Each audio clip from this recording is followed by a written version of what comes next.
All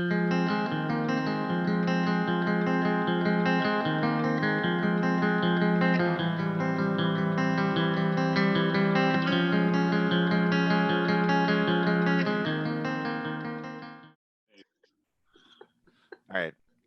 Welcome everybody to the February club meeting. Thank you for joining. This one is kind of supposed to be interactive in nature, so hopefully that we can accomplish that. Before we get into that, though, I just wanted to mention a couple of things in the news and updates side of things.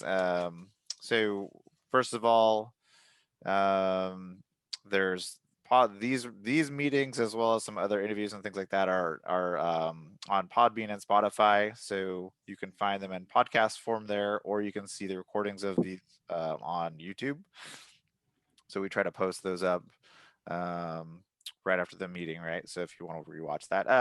HomebrewCon, I think Aaron, you might have actually just posted something about who HomebrewCon is on our list here. So HomebrewCon 2021. I think is it all virtual? Is it virtual? I think is that. I think so. Yeah.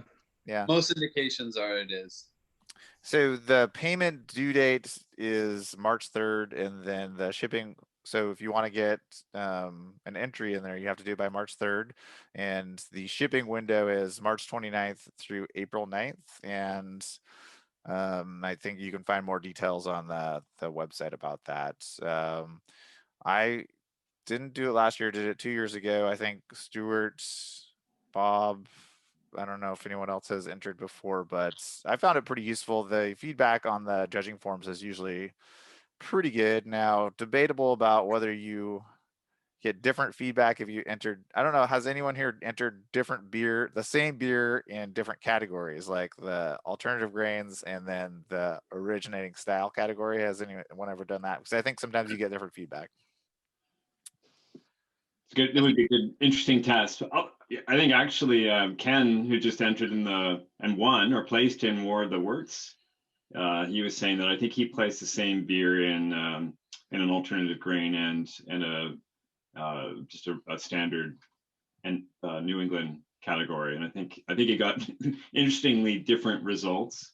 I don't know how it would work at the NAP level, but they probably don't really encourage you to do that, I suppose. Yeah. But hey, it's an interesting experiment anyway.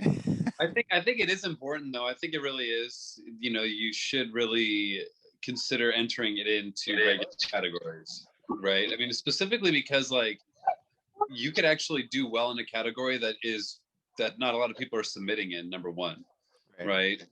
So like you could actually get a medal in some of these that are like very underrepresented, and maybe they have off flavors and you don't, and you know the flavor is close enough that you can actually do pretty well in some of these categories. So that would be my main recommendation. And just think about the style, right? Like really read the guidelines and understand the guidelines if you are entering into a category and are new to this. And yeah, I agree with that. So except for the fact that next year we're going to try to get an actual dedicated gluten-free category, and if we do that, then we would actually want you to just enter into that category. because we wanted to we want to be able to have, like, you know, not just 5 people enter in a dedicated gluten-free category. That would look silly, right? So we want to make sure that there's a bunch of entries, right? So that's what we're working towards, hopefully, for 2022. So would that just be one category for gluten-free? Like you would enter all different types of beers under one category, or would you split it up? Yeah, I think it probably would end up being that would be one category, and I think it'd be a question for us. Do we want to just say, okay, we're going to do this style of beer, so that we have, you know, there's a little bit of being on par with the, you know, one style. But I think that's the question mark here, right? If we can get 20 people entering, and they enter wildly different beers, that, you know, that's still, I guess that's still, you're still going to get useful feedback, and they're going to, I think they're, you know, the intent, just as 31A is that they score your beer based on the style that you're you know, entering in.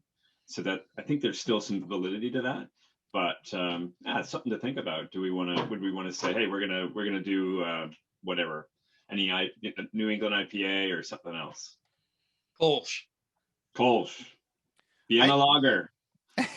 I think that, well, there's two different ways I would visualize it. There's one being the just holiday style where it's kind of a free for all. You just do whatever you want. Now, Groundbreaker a couple of years ago did something interesting where they didn't do the actual style guidelines, but they did like a light, kind of amberish, brownish, and then dark categories. So they did three different categories that you could submit into to define. So they obviously they didn't want to have to have a massive amount of categories because they wouldn't get entries for that. So I think It one of ranged in those. ABV too. What's that? I think it ranged in ABV too. That's right. That's right. Yeah. So there was Jesse had sent me the kind of the style ranges for those three different entries, which I thought was a pretty interesting way of doing it as well, because it still gives you some way to classify them without being overwhelming. Yeah. Sure. So, yeah. Anyways, t-shirt drive. So the t-shirts, all 24 t-shirts are gone, right? So that's awesome. Thanks for everyone for doing that. That was great. I'm planning, hopefully that's going to be like a yearly thing. Now, t-shirts may not always be the item. It could be, sweatshirts or hats or whatever, right? So if anyone's got any good ideas, open ears for that. And for t-shirt designs or whatever, we're open for people to submit their awesome artwork if they're into that. Beer glasses. Or beer glasses. There you go. That's a good idea. See, Jim. Kale's trying to jump for get a jumpsuit, but crowdsource it. Smart idea. Yeah. Meeting frequency was another one on there because we've been doing these every month, but I feel like at some point, and actually we got a pretty good crowd here today, so that's awesome. But I feel like at some point back before COVID, we were gonna move these to once every other month, and I feel like we might actually move towards that unless because it takes kind of a lot of time to get all this stuff together, and so if other people want to host meetings or whatnot, I mean, we're open for that as well, right? Survey update. Stuart, tell us about what's going on with the survey. Is there a survey? I hadn't heard. Yeah, I've been kind of pushing this one. 2.5 weeks into our survey, first ever, as far as I know, gluten-free homebrewing survey. We've had great response. We've got about 60, just shy of 60 people from around the world have responded. We are shooting for like 130 people would be like 10% of the Facebook group. And we know there are people outside of the Facebook group who brew with gluten-free materials. So that would still be kind of our target. So we're going to leave it open until March.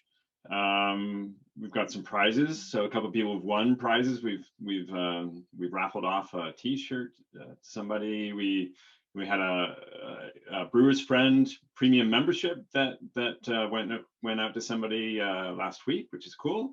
And we got another one of those coming up. So between now and the end of March, we're going to auction off another Brewer's Friend membership. And then we've got a few kind of country-specific incentives. So we want to get people from the UK and Australia and other places. We haven't heard from anybody in South America, Asia, Africa. We've got members or people who are part of the Facebook group in all those places. So we are hoping to hear from a broader spectrum of people. And we've got, so we partnered with a couple of people. We've got Alt Grain Co. in the UK who've offered some enzymes and malt. Once we get to, I think we're trying to get for 10 or 12 UK respondents. So thanks, Barney, for helping with that. And in Australia, we're hoping to get another 10 or so responses from Australians. And we've got some 2 days malts or malts that they have in their shop that actually come from Grouse. So thanks, Richard, for your help on that one. And working on something for South America. There's a Argentinian malt house down there, and they're interested in helping us out, and so stay tuned for that. We've got a survey in Spanish for those of you who speak Spanish. This message might not be coming across to you if it is, but anyway, that is that's available, and yeah, some useful information. I mean, essentially, we're trying to get a better picture of who this group represents. You know, who are gluten-free homebrewers at this point in time, and what are the brewing techniques and ingredients that people are using around the world, and what do they want out of this group? What do you want out of this group? So we've had some great feedback so far, some good statistical material, but also some great just comments from people around stuff that we could be doing differently. So we'll be pulling all that stuff together and highlighting some things in the months ahead.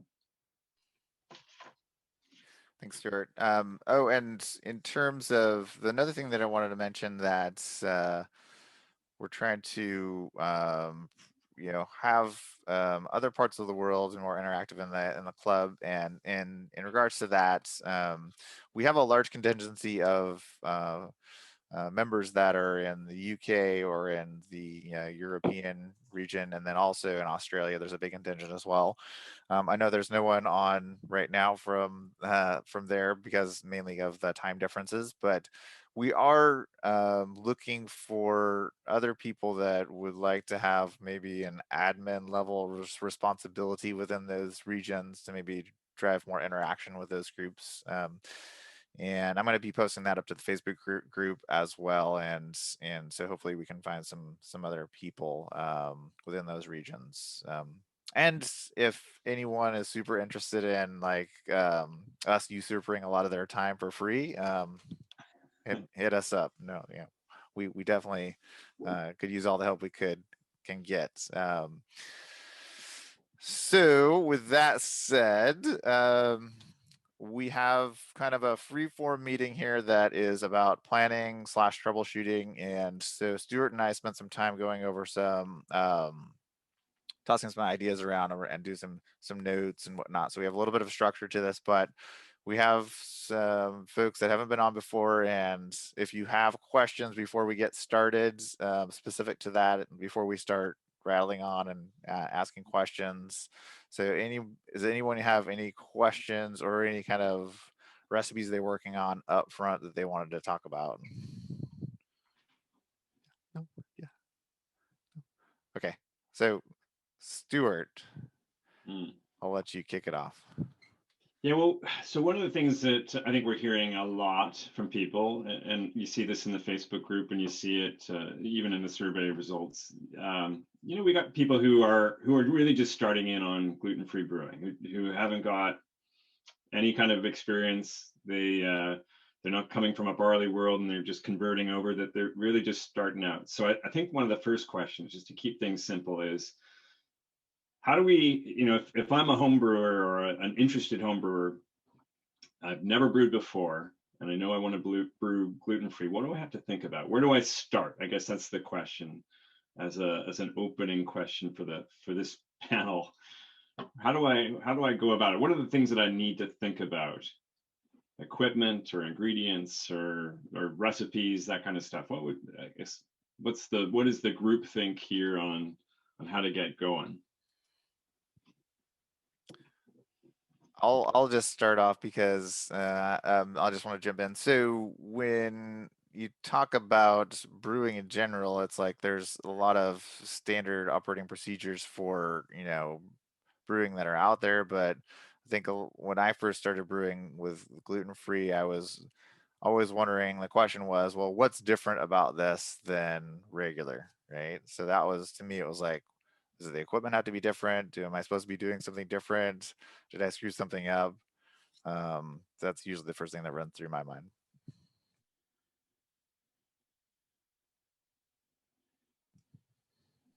Maybe any of you guys did anyone here start gluten-free brewing without any experience prior to that? You did, Kim, right? So what were your first steps? Like how did you go from knowing nothing about brewing to starting up? And Kim, you're on mute. Oh, can we unmute Kim?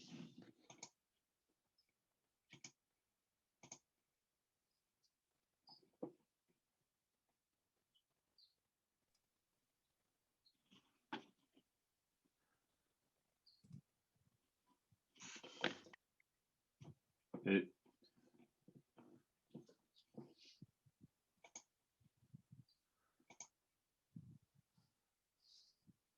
is it just me, or can you guys hear Kim? No, Yeah. can't. Oh, here we go. Oh, Can you There we hear me go. now? Sorry, Now- Kim. now we'll we do can it. hear you. Sorry. Shall I rewind? Yes. Yeah, please. sorry about that. So basically, I started with like a recipe book that I found on Amazon with gluten-free recipes in it. Of course, it started extract brewing, which probably is a good thing anyway. So I started with that. I talked to Jesse at Groundbreaker and JP out at Beerly and Daniel at Moonshrimp, and got some little bits and pieces there. I don't know. I was probably several months in before I found this group too, and I went ahead and added that on, and that's been huge resource. But there's not a lot to find online, so basically it's finding what you can, and even reading all of the barley brewing stuff you can find just for the science of it, and then building off of that, I guess, is what I've done. Yeah, But same, because you've been huge too in my growing. well, yeah, I think this group is definitely very helpful if you're just starting out with gluten-free. It was similar for me. I've been brewing before, but just the number of questions, huge Yeah. number of questions. So it's good to have a group of people who've been thinking about it. Yeah, so you asked a lot of questions, I guess, and Yeah. and got some good information from that. And I think to your point, I mean, there's a lot of commonality, especially when you're just working with say sorghum syrup or rice syrup. There's really not a ton about gluten-free brewing that's really that different than that world. So I think hopefully that helps to make it a little less intimidating for people who want to Right. keep going. That's assuming you can find those ingredients. Now, I know I've talked to some people who are outside of North America and are still even finding sorghum syrup is a challenge. So Probably. it does But depend on where you are. Building confidence, I'd say. Yeah. Just start with something simple. Realize that even though it was the first time I did it, it tasted good and it looked like beer. And Right. my friend and I are looking at it going, holy crap, I might have actually pulled this off. Yeah, it's surprising what you can do. I mean, it's not as hard as maybe it sounds like it might be. Yeah. Yeah. All right. So, yeah, anybody else? I mean, like Aaron, have you been brewing for a while now? What's your experience on I mean, not gluten-free for all that long, but barley brewing in the past, every few months or so, I feel like the biggest thing to realize for me was like, oh, like I can't bring these to the local homebrew shop and Right. mill the grains there. So it was like, that was, I think, the biggest game changer equipment wise, was like buying a mill and being able to do that myself. But Yeah. Yeah, and I think as soon as you started getting into grain, then that adds some additional considerations that yeah, you don't have to worry about it so much as a new home brewer necessarily, but yeah, you're right. And yeah, so I think we want to get into that too in a minute. And how about you, Dina? Are you new to brewing, or have you been? I know you've been a part of the group for a little while. What was your experience in trying to go from non-brewing to brewing? Okay, can you guys hear me? I'm not sure that you can. Yeah, we can hear you. Oh, okay. Hi. Yeah, I have been lurking for quite a long time. I was a barley brewer before my diagnosis. I have done, single infusion extract brews, enough to be like, well, I don't know that I really like a lot of this. It's time to try to get into all grain, which is where I was in barley beer, and I still haven't. Like, I ordered a kit from Gluten-Free Homebrewing, I think, for the porter, and it's still on a shelf because it seemed like every time I went to go do something, I was like, oh, I need something more. Like, oh, if I'm going to do this, I need to do a stat mash. I need better temperature control.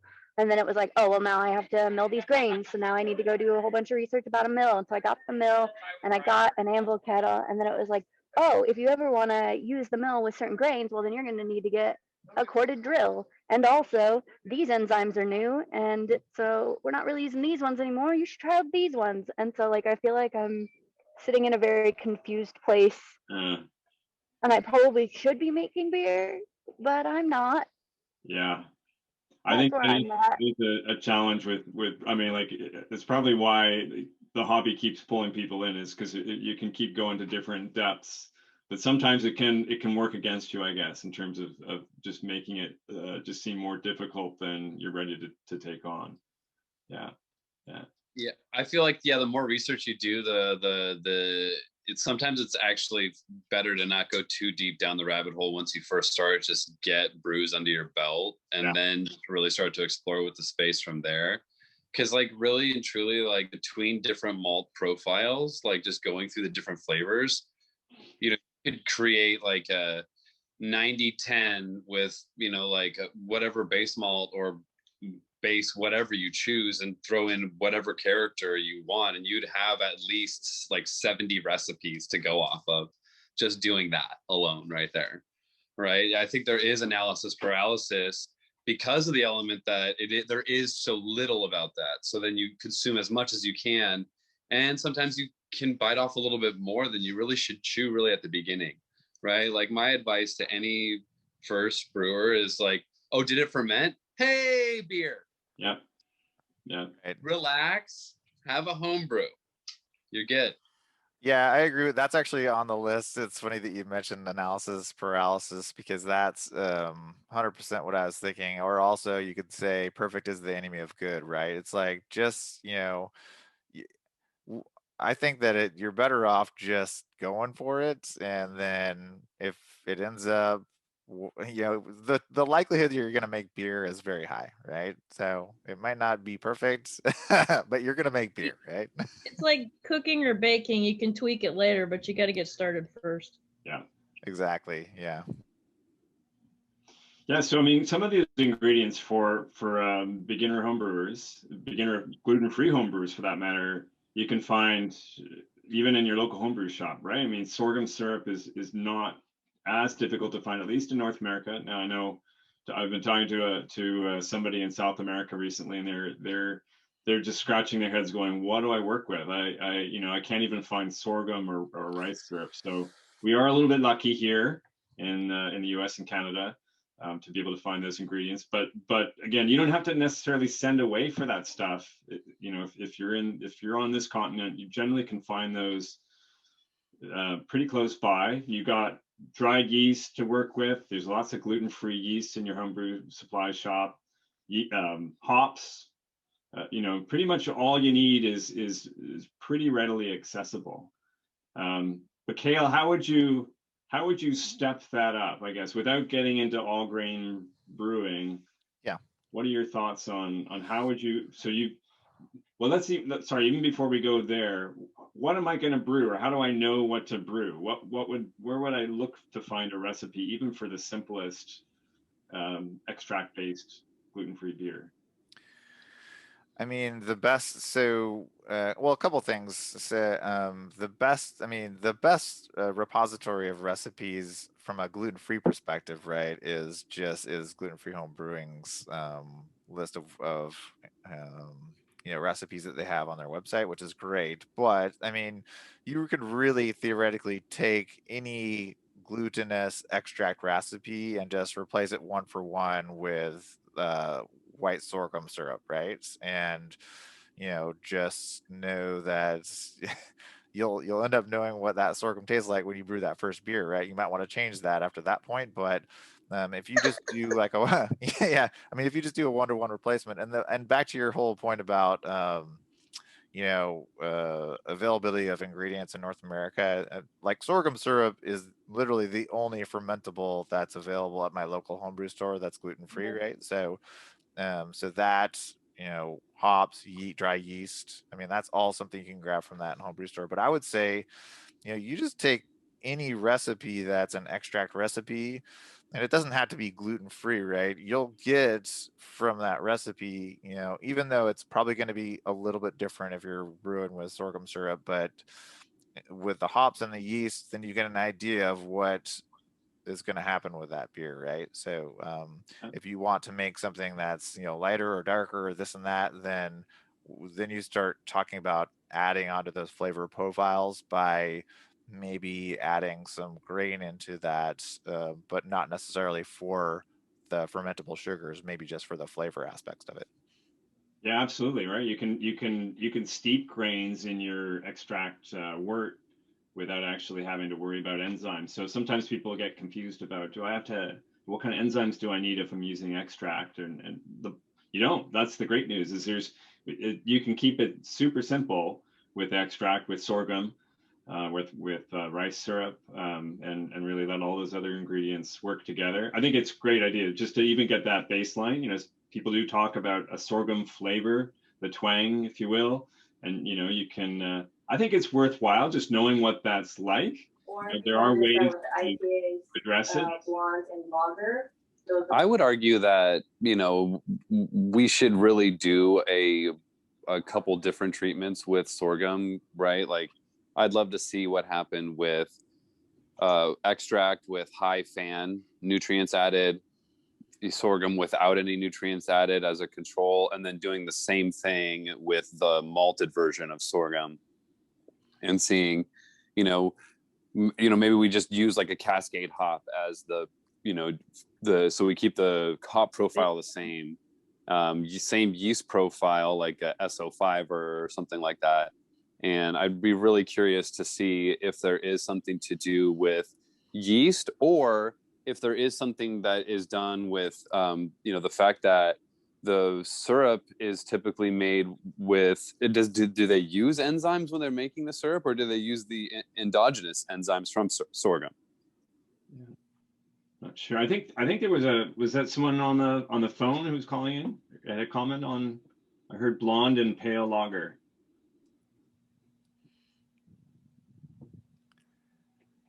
Okay, maybe not. I thought I heard maybe some a suggestion maybe on different flavors or different beer styles that might help you on the when you're first starting out. Yeah, Bob, I don't know. That's a good question. I'm not sure what that might be an interesting session at some point. Actually, is to get someone with who from the sorghum syrup manufacturing side to explain what actually happens, but to extract those, you're obviously converting, or you're pulling out some starches to sugar, but it's not malted in that case. This isn't the sorghum syrup that we're talking about that we had on the episode last month when we had Bard on. Right. Yeah. So I mean, just in terms of inching your way up in terms of the complexity and flavor game, you can do a lot with syrups, and then adding on some steeped grains. So that can be, roasted grains that you get from glutenfreehomebrewing.com. That could be even something you do yourself. I've seen people talk about even just getting buckwheat, unmalted buckwheat at the grocery store. That's and then roasting that. People are using lentils. Obviously, that we've got Groundbreaker who kind of sort of pioneered that technique, I think, in terms of roasting lentils and getting what's that? And chestnut. Yeah. So some other non-grain additions that people generally probably can get access to. So lentils, chestnuts. Bob, have you done anything with rice? Do I remember that correctly? Like unmalted rice? Me? Yeah. Have you done something there, or am I? Yeah. I mean, I've thrown unmalted rice in a couple recipes. I've done blue corn. I've got some quinoa in the just some regular multicolored quinoa in the pantry right now, and I've got split peas as well that I wanted to fool around with. My wife keeps eyeing them for soup, but I'm like, no, I think I'm gonna make a beer with them, babe. So priorities. So yeah.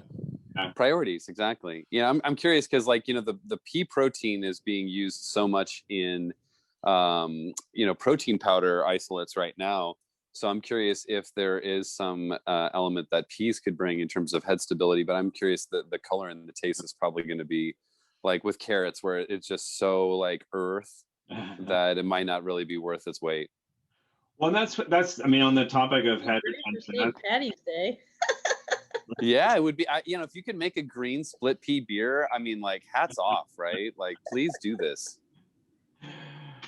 But so the topic of head retention does sometimes come up with those extract beers. People ask, you know, how do I get better head retention with those? And that's one method. Those lentils and things with higher protein are great for that. So if you're an extract brewer or just starting out, but you're going, how do I, you know, it's great, but it feels like it's a little thin, or I'm not getting the foam that I'd like. You can still do some stuff without getting into mashing and those more advanced topics that may be putting you off from starting up. Now, I typically mash lentils high in in terms of wherever I'm steeping them. You know, even with all grain, in a extract, I think you could do the same. I mean, I even could feel like you could throw them in a hop sack, right, and just toss them in the boil. Right, and then just maybe even fish it out after 30 minutes, right? Like, because you want to blow it up and get all those proteins soluble if you can, because it's like every cup of lentils has like 54 grams of protein or something crazy like that. Yeah, I'm trying to remember. I think the info I think I've seen originally from Groundbreaker was suggesting you to steep it in hot, like just before the boil. So I think if you were trying this, I don't know if anyone else has done that, but you could add those steeping grains. I think one of the whether it's myth or reality, I think there is this belief that maybe once you're into boil temperatures, you may be extracting some of the tannins, the harshness from some of the husk of things, and once you get into higher temperatures, you might be doing that. But again, I don't know if you need to. I wouldn't worry too much. I think that's starting to get into worrying. Well, that's starting to get into a question of pH too, right? And so for a younger, you know, less advanced brewer, that's where you're like, okay, well, how far do we really want to go? Because like there are a lot of water profiles out there that do lean alkaline, right? So you could be extracting more tannins than you'd like if you have a water profile that's like 6.5 and above. Yeah. Right. So that really, it makes a huge difference. Like, you know, I mean, I mash in pitch rice hot sometimes, but it's also the mash pH is also at like 5.3. Yeah. So it's really not much of a concern. I actually learned that from DennyCon. I was at a HomebrewCon seminar, and he was doing a myth debunking with barley, and there was the whole 168 sparge temperature. And he debunked that myth, right? So I mean, I sparge with nearly boiling water. Usually I just boil whatever I have on hand and put that in the little reservoir. Yeah. You know, really anything to shorten the brew day, right? I think that we have a tendency as gluten-free brewers to go, well, for science, and then do the most complicated mash schedule and brew day you could possibly imagine. To the point that it's like it honestly, I think, creates a it creates a pedestalization for some of the people that are a little bit less technical, right? The people that are just doing it to have a beer to drink. Yeah, I think there is that feedback from people. It's just like, can we just please dumb this down a little bit? It's keeping me from actually wanting to jump in. So let's do that. Let's dumb down. Let's move off of extract brewing now, or so you've got that under your belt. You've done a few sorghum-based beers, and now you're ready to get into grains. Or maybe you've even been a barley brewer, and now you got your celiac diagnosis, or you want to do this for a friend. Now let's talk about, what does that look like? If I haven't done gluten-free grain brewing before, what do I need to, how would I plan that out? Before I start planning my recipe, just what are the topics that I need to think about?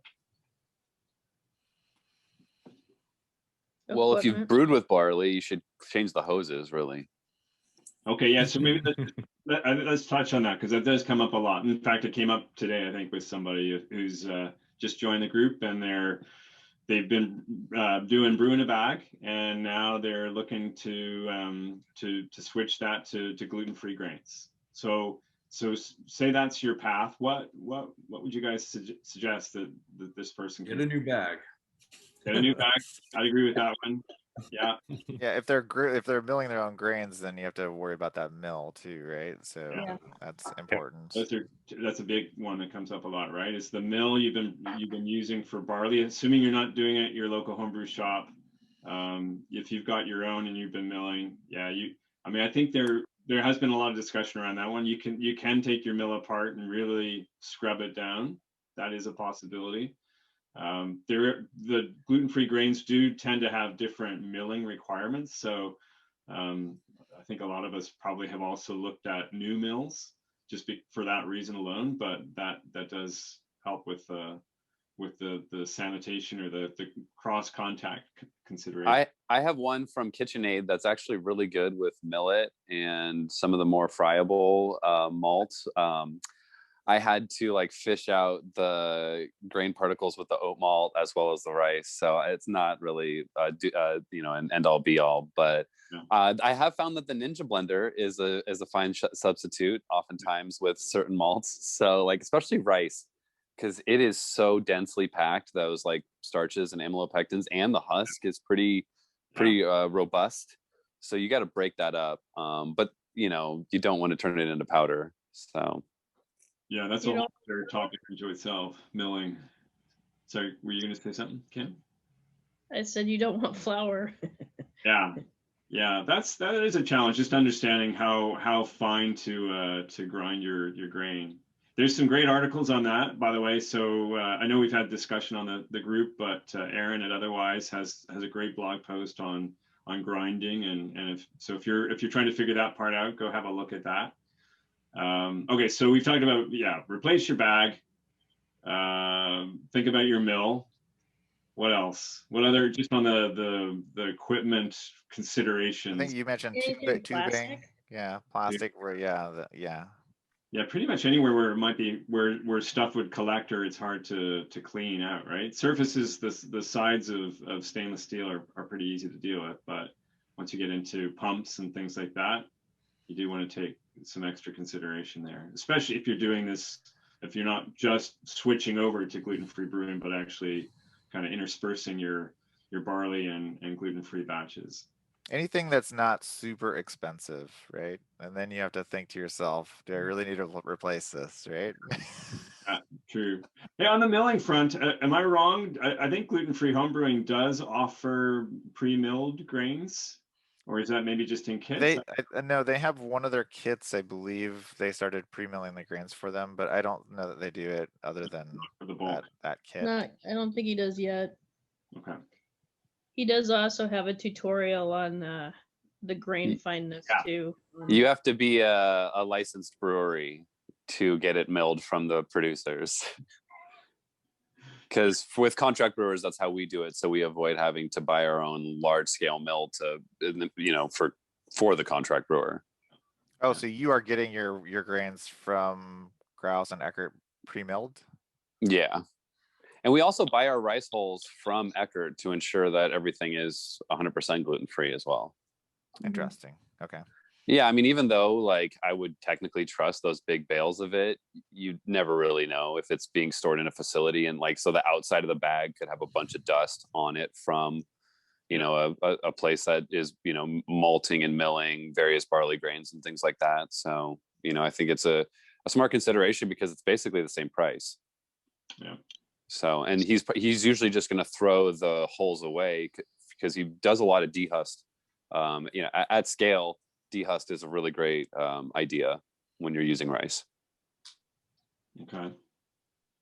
All right. So I think we've talked about the equipment, unless anybody else has anything on equipment.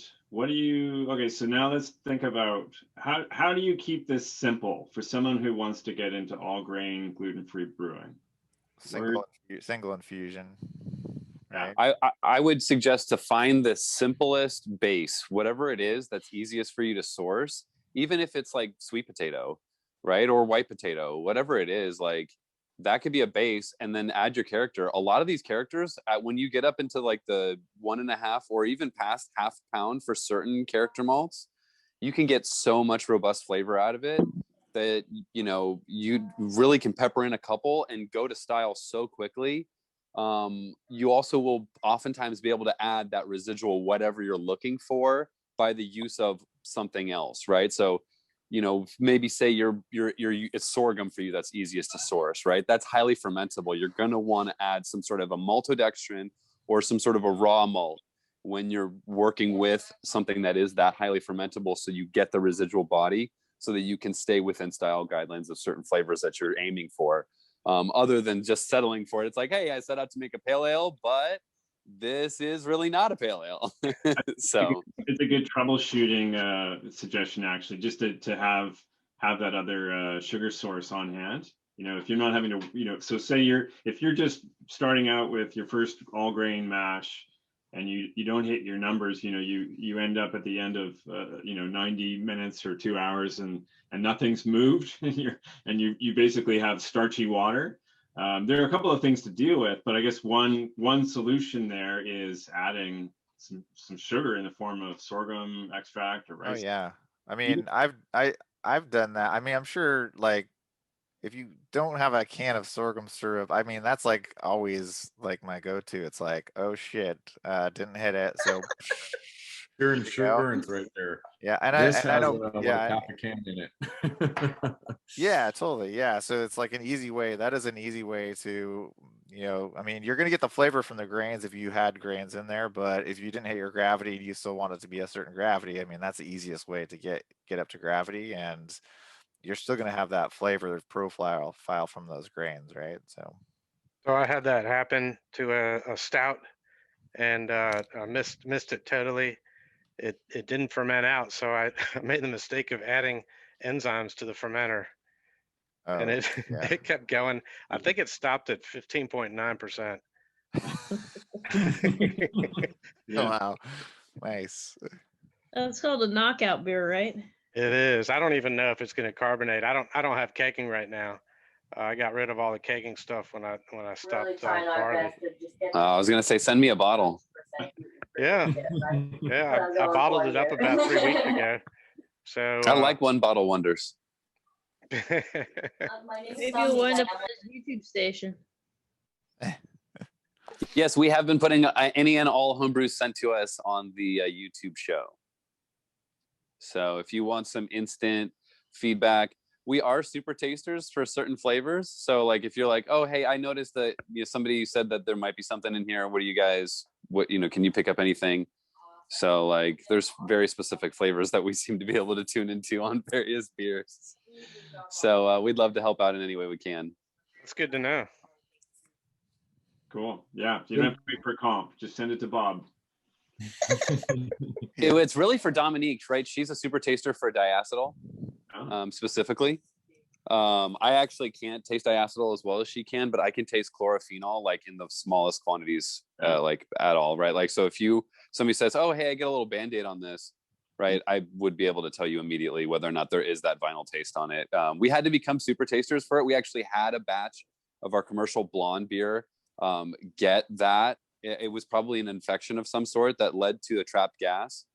And so you'd open it, it's nice and foamy and beautiful in color, but then you smell it and it's just like plastic formaldehyde. And you're just like, oh my God, like it was a lot of big undertaking, pulling it all back off the shelves and having beer to replace it with. Right. So it's like, but at the same point, it was a good lesson learned in that you're like, okay, really tune into flavors that could really cost you a lot of money downstream. Yeah.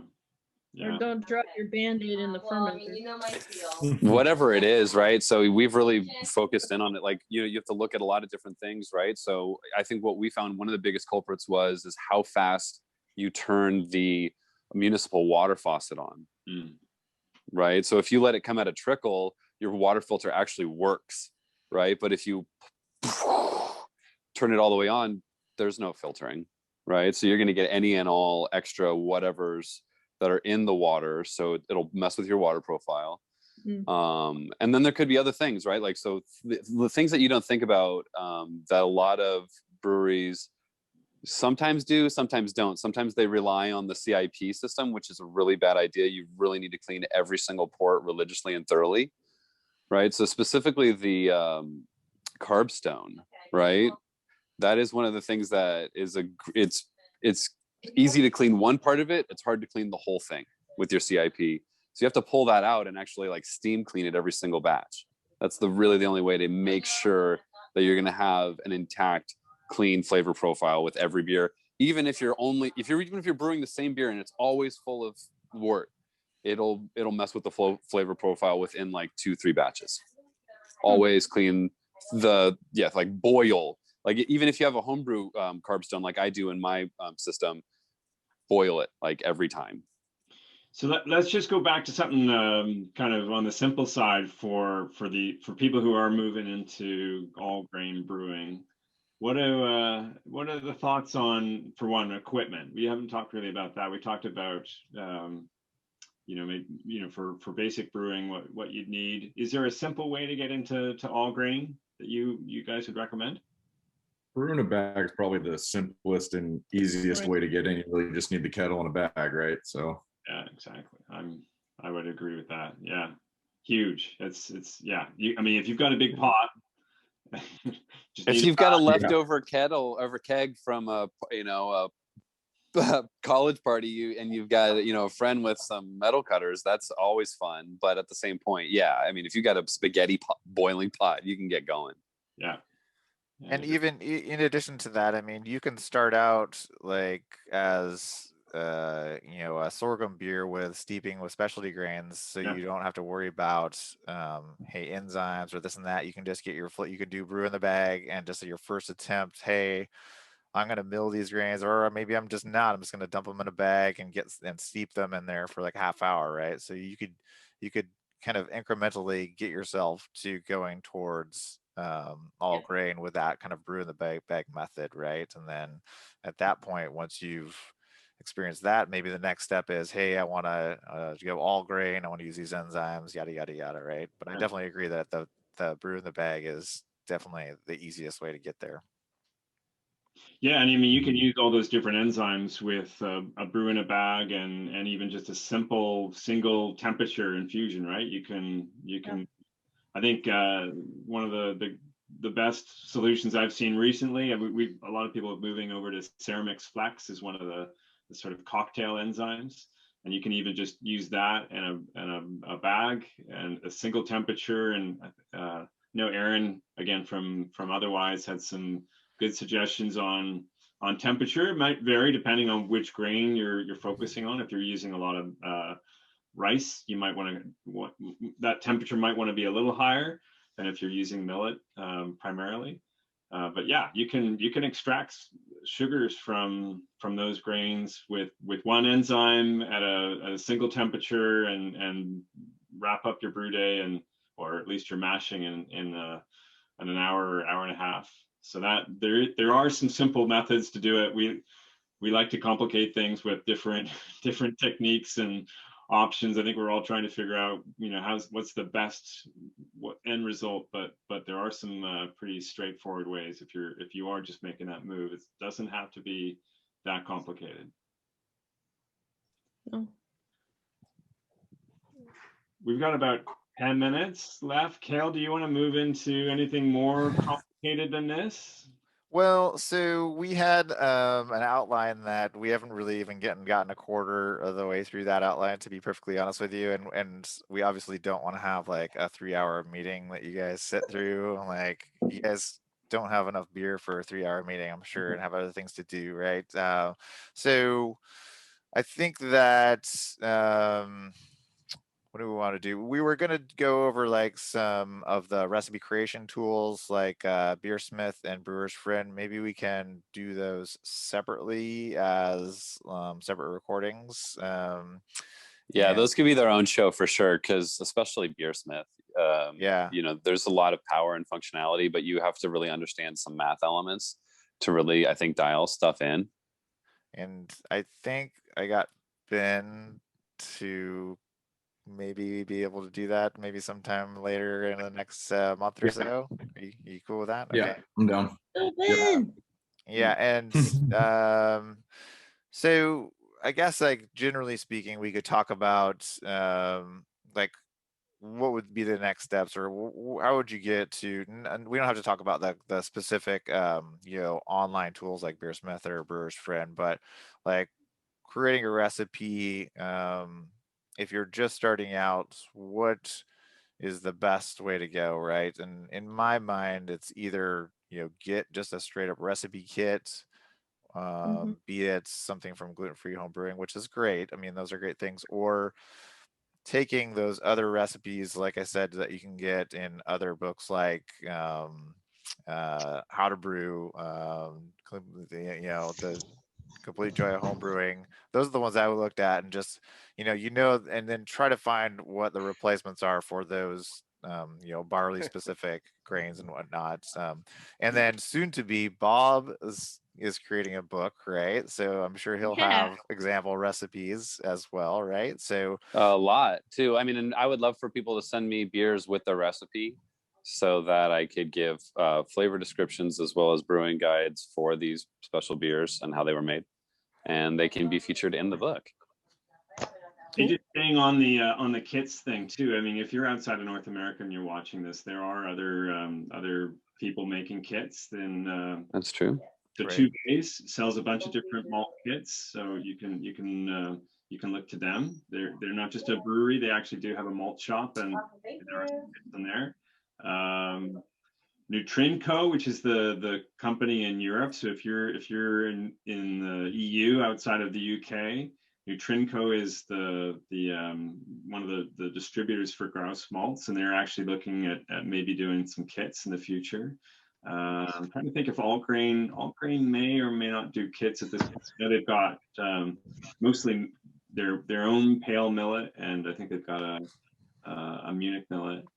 And in South America, again, I'm not sure if we're reaching that audience with this video, but they do a bunch of kits too. If you're in South America, or if you know someone who is and wants to get into gluten-free brewing, there are some kit options that way.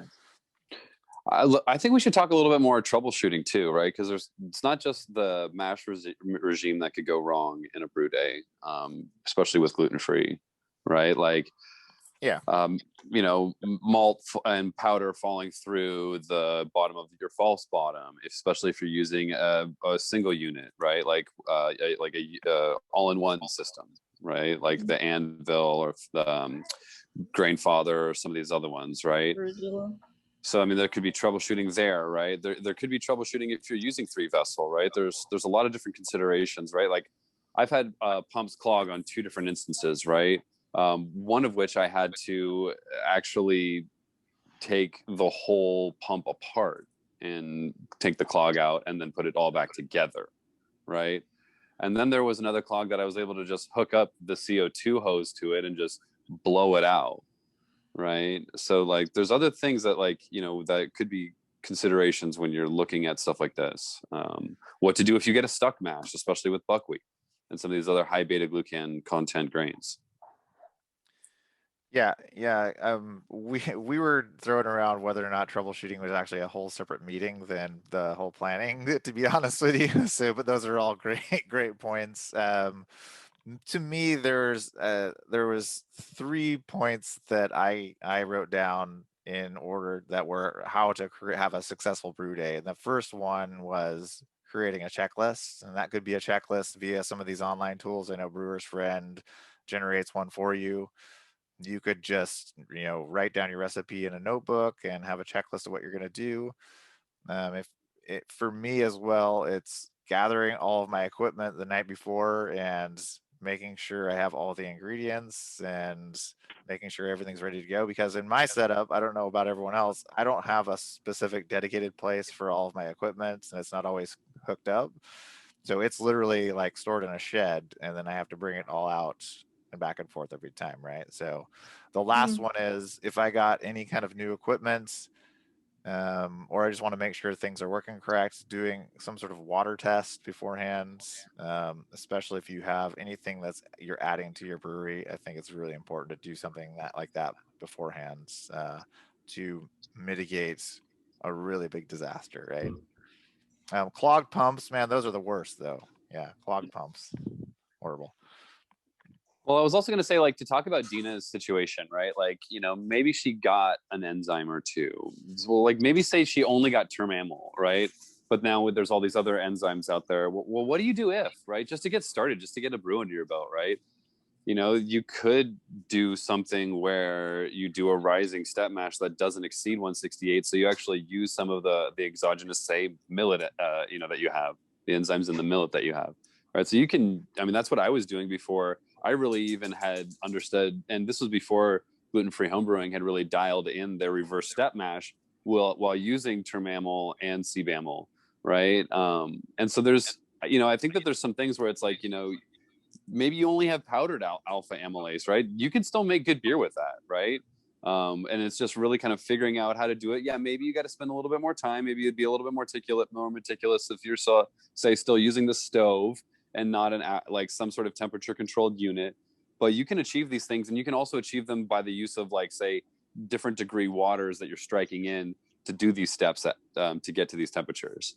So those could be other considerations. And then other grains do better at other temperatures, right? So, like, speaking of reverse mashes, throwing in rice at a higher temperature, and then once that comes down a little bit, then you mash in your other, and then that also brings the temperature further down, and then you're adding, say, your secondary enzyme or whatever you were going to do after that, right? So there's different considerations based on what you're faced with, and I think that could also be an element to consider in troubleshooting. Yeah, that's a good point, Bob. And there are, again, brewers outside of North America who are not using some of these newer enzymes, Ondia Pro or Ceramix Flex, as they're still not really available. And yeah, people are using terminal or still spirits as a high temp alpha amylase, similar to that.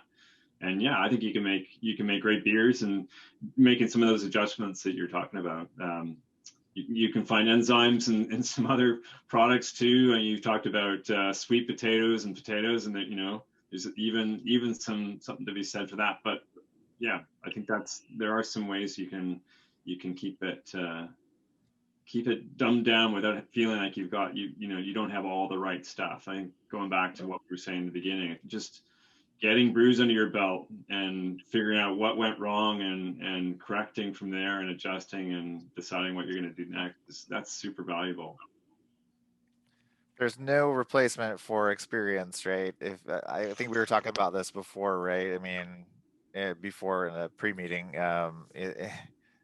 every time you brew, it seems like you learn something else. You learn some new information, or you're like, well, why do they only say I should put, like, a little tiny bit of gas hog in there, right? Well, if you put 3 pounds of it in a brew, you'll probably realize why they say that. Or maybe you like that, maybe you think that's great, right? That's the other thing. It's like, you don't have to let someone else tell you what to do, right? You sometimes experience it, that the experience of you tasting that beer that you've created, it doesn't matter. You'll eventually get to what you like, right? I think that you don't need to let someone else tell you what to do. A lot of times it's like a lot of people, when they first started brewing, it's like they want direction and guidance, right? But when it comes down to it, you'll end up getting to what you like, and don't let that limit your creativity, right? That sounds like a mic drop to me. Off the soapbox. And we have, so the awesome thing is we have like 3 more meetings worth of topics that we didn't even touch on, right?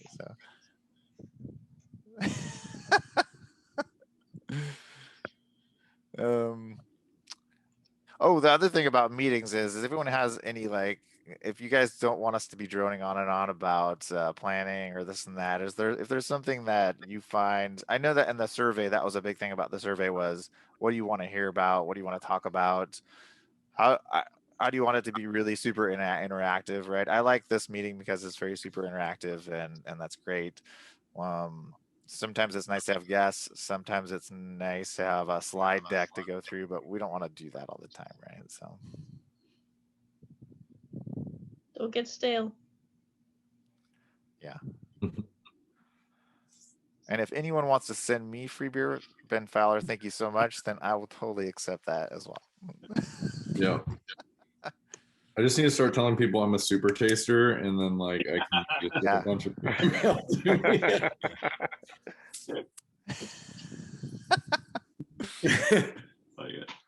Hey, I got a you package get a on the way record to getting Bob. free Looking beer forward to hear coin about it. somewhere, I guess.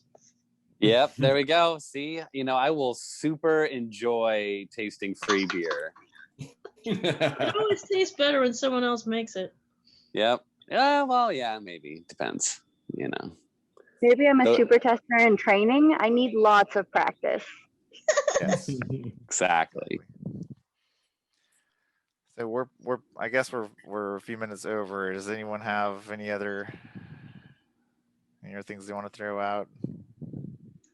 I just started using Beersmith last night. Any suggestions from the experienced users? Number one, make sure your profile for your brew equipment is absolutely dialed in. Okay. Your numbers that are spit out will not mean anything if that is not accurate. So the main thing is like, your mash tun, all that stuff. You're using an all-in-one system right now, right? Yeah. So do they have an integrated like packet for that program? So you should be pretty Yes. good using that. Then you shouldn't have too much, testing to do on your own. Like I had to figure out my own, exact boil off rate and all of that sort of thing.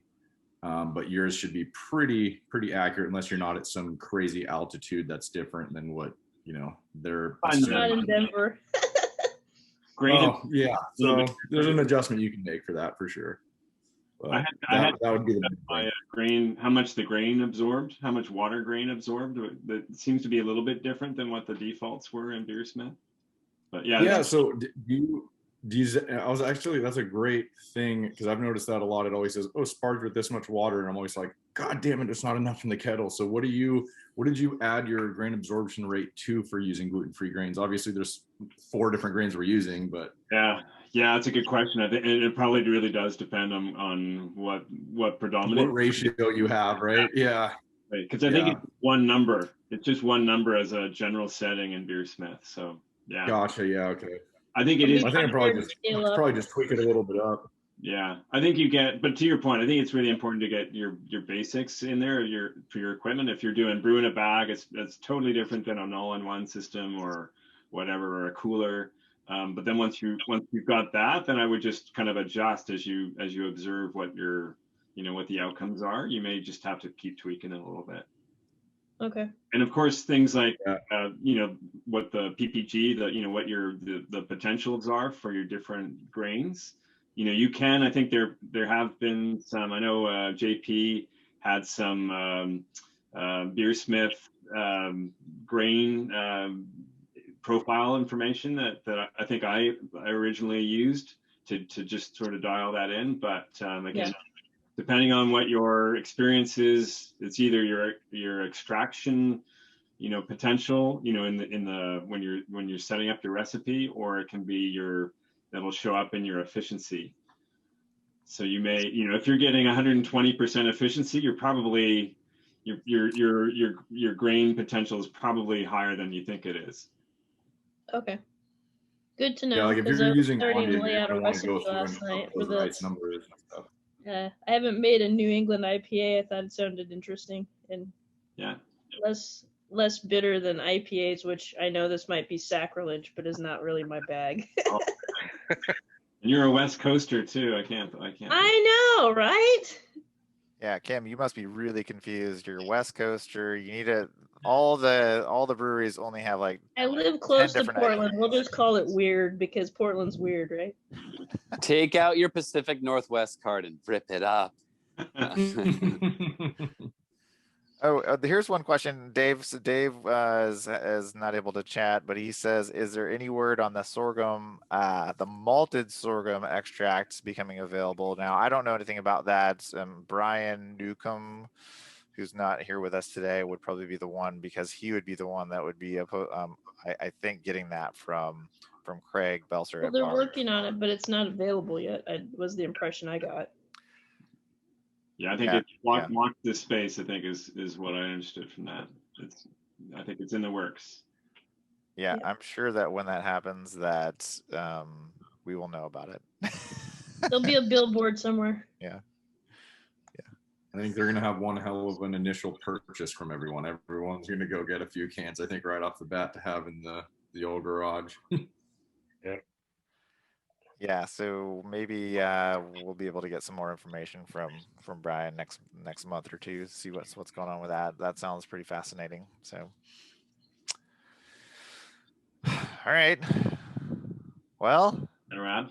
I think we should probably wrap it up. So, thank you for I think thanks it's for time to wrap it up. yeah. I mean, your beer's empty, right? So, and Bob's like fancy mineral water is probably empty too. So he's pretty better. Yep, I had a Milsner too, so there you go. There you go. So thanks everyone for joining. We may have the next meeting in 2 months. We'll see about that. And if anyone has any topics they want to talk about, just let us know. And just enjoy the last day of February. It's going to be March and tomorrow. So happy brewing and thanks for joining. We'll talk to you next time. Cheers. Thanks, guys. Take care. Cheers. Thanks, everybody.